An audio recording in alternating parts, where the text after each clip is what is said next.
Hey guys, welcome back to the Tarot Closet. My name's Gail, and I thought today I would do a small little flip through walkthrough of this wonderful deck that I acquired last year, and I've been using it a lot.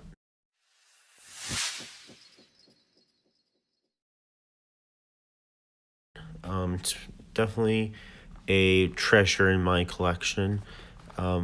And it is I will apologize because I'm going to slaughter this, the Svatojansky tarot, and I do apologize. I believe it's either Polish or Czech, and I don't speak either language. But that didn't stop me from wanting to get this beautiful deck. It comes in this lovely green box with orange lettering. It's not the sturdiest box. It's actually really flimsy, but I don't use the box at all. The box came with a guidebook. And yes, the guidebook is also in either Polish or Czech. I do apologize for my ignorance. I'm not really sure what language it is. So I have no idea what it says. But it's fairly thick for a little white book. I'm sure it's got plenty of information on the cards. Okay, so put that aside. I do put my deck in this box. It's a sturdy box that I repurposed from a car mount for my phone. And I think eventually I'll do one of those do-it-yourself boxes where I cover it in paper and it'll be color-coded to the theme of the deck. I believe Cuilfaen was the one that initially posted a video on how to make your own tarot boxes, and I will link her video below. Okay, so let's take a look at the deck. But before we go through the cards, I'm going to show you the back. It's a beautiful back. And I will also talk about the cardstock. It is probably one of the most beautiful cardstock I've ever held in my hand. It's flexible yet sturdy.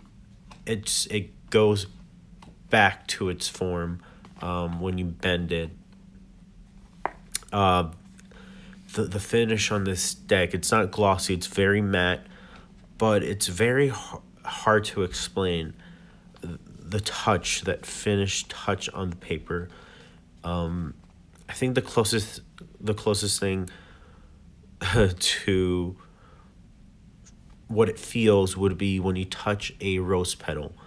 It's got that beautiful texture, that delicate texture, but this deck is not delicate at all. It's so sturdy. Honestly, I shuffle the heck out of this deck. But I will compare sizes and also cardstock with these two, the True Black Tarot and the Storing Color Lenormand. These three have very similar cardstock. I would say the Storing Lenormand might be a little bit thinner, but flexible yet strong, and it's that finish that it makes them so similar. And these three have probably one of the best cardstock I've ever laid my hands on. And I know I say that a lot about a lot of my decks that I really like. Pagan Other Worlds is another one, but different. Like, their cardstock is completely different. The Bohemian Gothic third edition, beautiful cardstock, but different. They're just amazing. So let's go ahead Oh, compare sizes. So it's a standard size deck, pretty much the same as a true black tarot.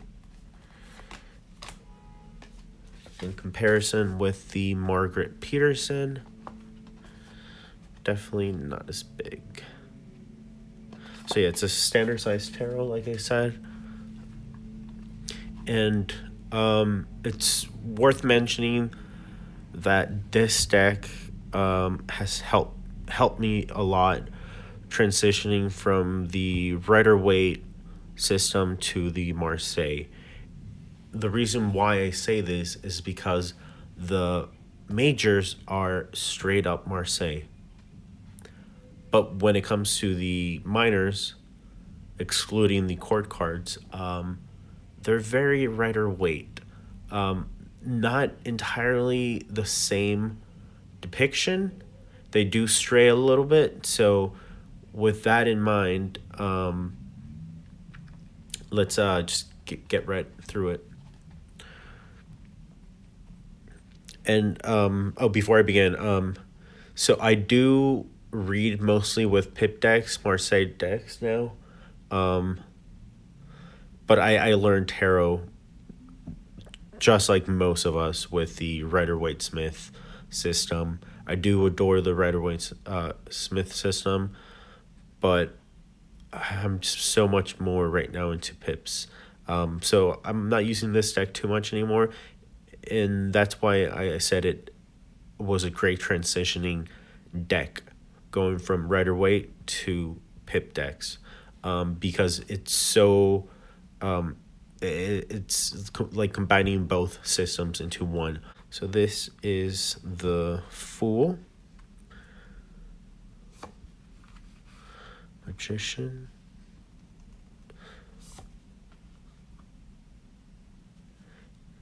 and I'm going to go fairly quickly here with the cards.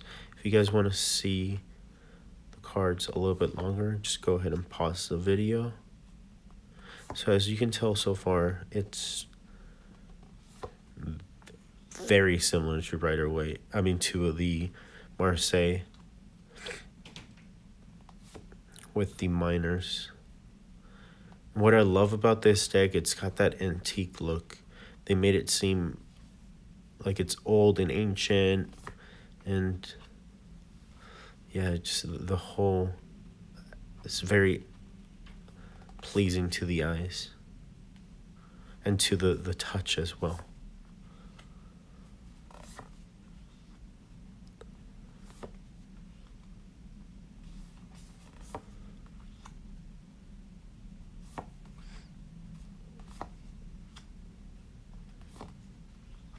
And I understand a lot of people might not like the art.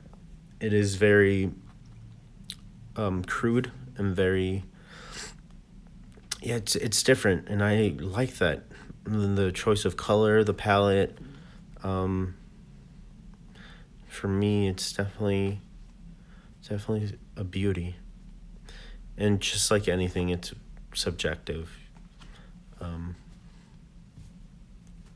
So if it doesn't resonate with you, then it's fine, you know? Okay, I'm going to separate the minors so you can see the aces.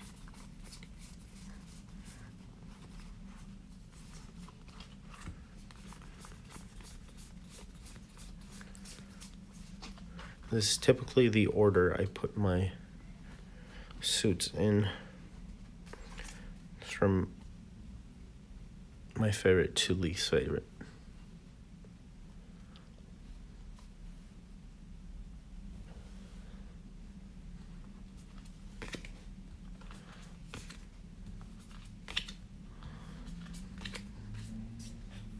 So as you can tell, the minors are very much RWS. We have with the swords, a woman holding two swords, being blindfolded, two of pentacles, somebody juggling the coins.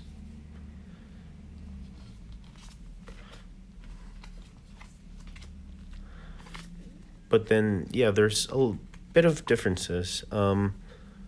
So the Three of Swords doesn't show the heart. It actually has a depiction, a whole scenic. Well, all of them do. Unlike the Marseille.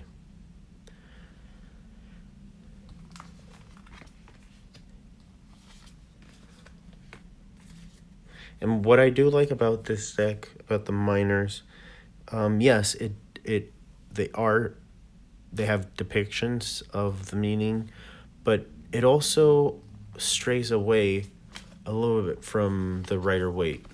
And like I was saying before, it helps you have an open mind into learning new interpretations, and that's exactly what you need to do when you're trying to transition, when you're trying to learn a new system, is sort of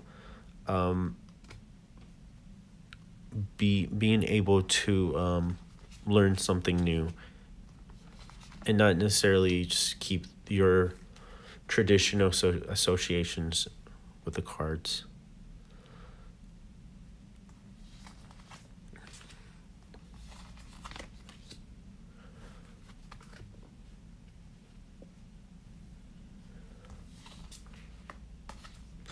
And then once we start getting into the court cards, we will see that it goes back into the Marseille look.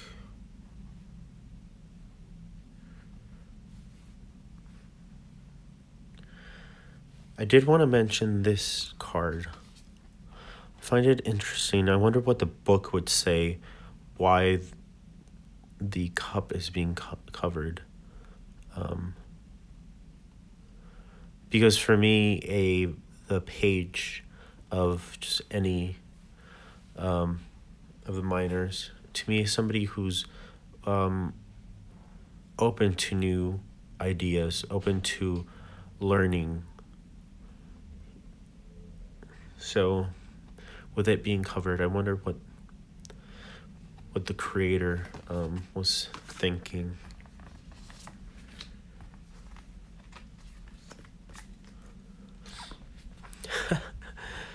Their faces sometimes make me laugh, especially these two.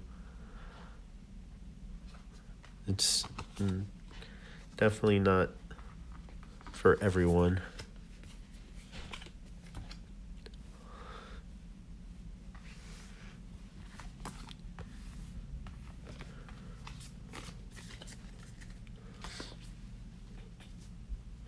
Okay, so that was the deck. Now I'm just gonna shuffle them so you guys can see how how amazing they are.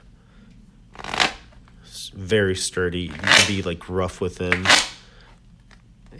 That's something that I look for in a deck, where you don't have to be so delicate with a deck and be afraid that you might ruin it.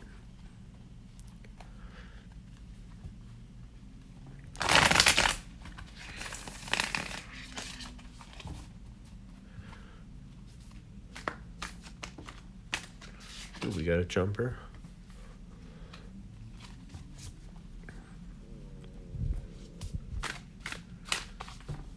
Okay, one more.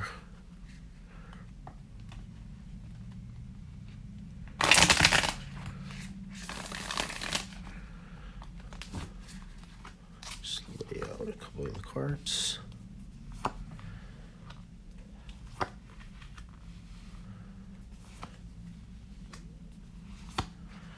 And there you have it. Thank you guys for tuning in, and I'll see you guys on the next one. Bye.